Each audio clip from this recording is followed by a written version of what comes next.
Okay, so Universal Park. We ended up purchasing tickets again beforehand, but we purchased them for two parks in one day. Um, I would not recommend that.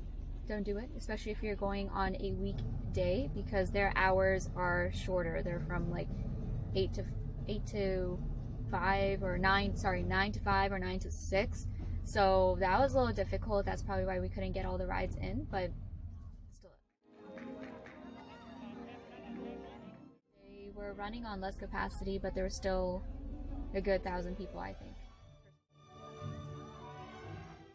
Once we got in, we were able to walk around when we took like a different route because we wanted to get to Harry Potter.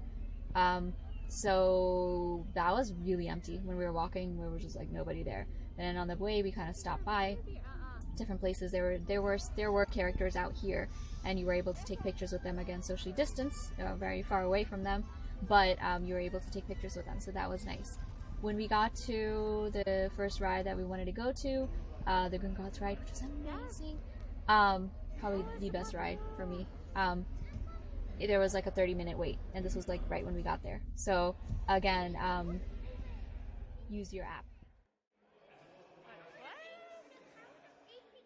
They will be administering hand sanitizer for each guest prior to boarding, as well as providing specific seating assignments. So in terms of COVID though, I think Universal Studios did a much better job than Disney. So if you are planning on going somewhere and you're trying to pick, I would do Universal, because again, when you're in the lines themselves, I think they give more of some of them were 6 feet, but some of them I felt were 12 feet.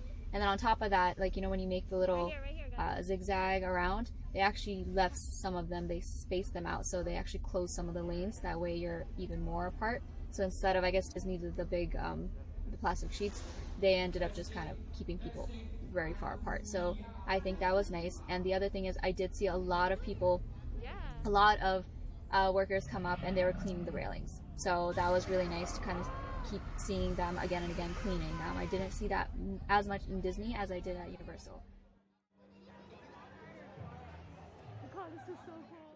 One other thing that I really liked was that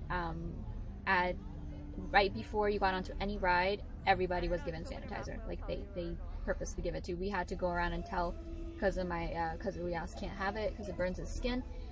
We actually had to let them know that, okay, well, he can't have it at every single ride. So I thought that was good for people that are worried about the sanitation. They're literally giving sanitizer out at every single ride. So before you get on it, every single person's hands are clean. And then they get off and you have sanitizer right there at the end of every ride. So I thought that was good.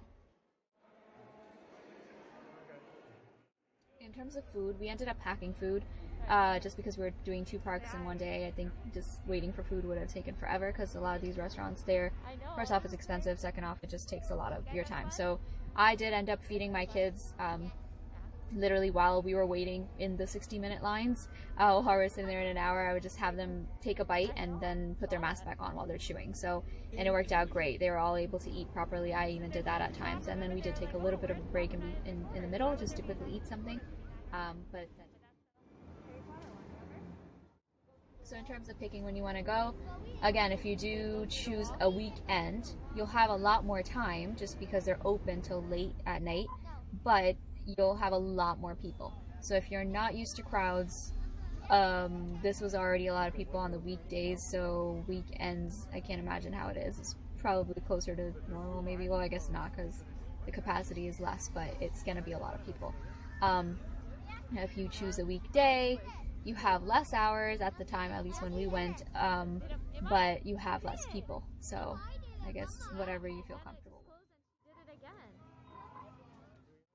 We were able to see characters, like I said. We saw Hello Kitty, Spider-Man, Captain America, Optimus Prime, Bumblebee. So my kids got to take pictures with them. That was really nice.